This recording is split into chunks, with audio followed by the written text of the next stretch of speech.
یہ 5ویں صدی ہجری کے بعد کا وقت ہے۔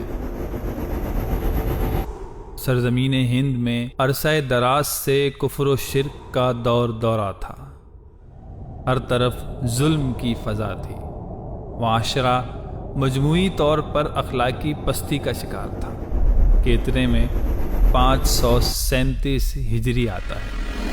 سرزمین ہند پر بسنے والوں کو کیا خبر تھی کہ اس سال ان کے لیے روشنی کا پیغام لکھا جا چکا ہے، کیونکہ اس سال سیستان میں وہ ہستی پیدا ہو چکی ہے جو انہیں ظلم و ستم سے نجات دلانے اور ان کے عقائد و اعمال کی اصلاح میں نمایاں کردار ادا کرے گی،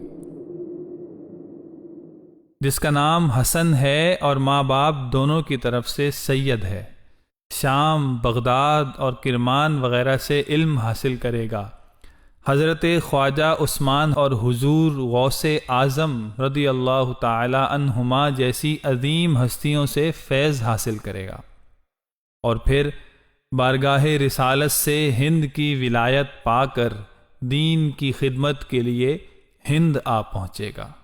دیکھتے ہی دیکھتے لوگ اسے معین الدین، غریب نواز، سلطان الہند اور عطائے رسول جیسے القابات سے یاد کریں گے۔ جی ہاں، یہ حضرت خواجہ معین الدین سید حسن چشتی اجمیری رحمۃ اللہ تعالی علیہ کی ذات تھی۔ آپ رحمۃ اللہ تعالی علیہ نے اپنے اخلاق، کردار اور گفتار سے اس خطے میں اسلام کا بول بالا فرمایا۔ لاکھوں لوگ آپ کی نگاہ فیض سے متاثر ہو کر کفر کی اندھیریوں سے نکل کر اسلام کے نور میں داخل ہو گئے، یہاں تک کہ جادوگر سادھو رام، سادھو اجے پال اور حاکم سبزوار جیسے ظالم و سرکش بھی آپ کے مریدوں میں شامل ہو گئے۔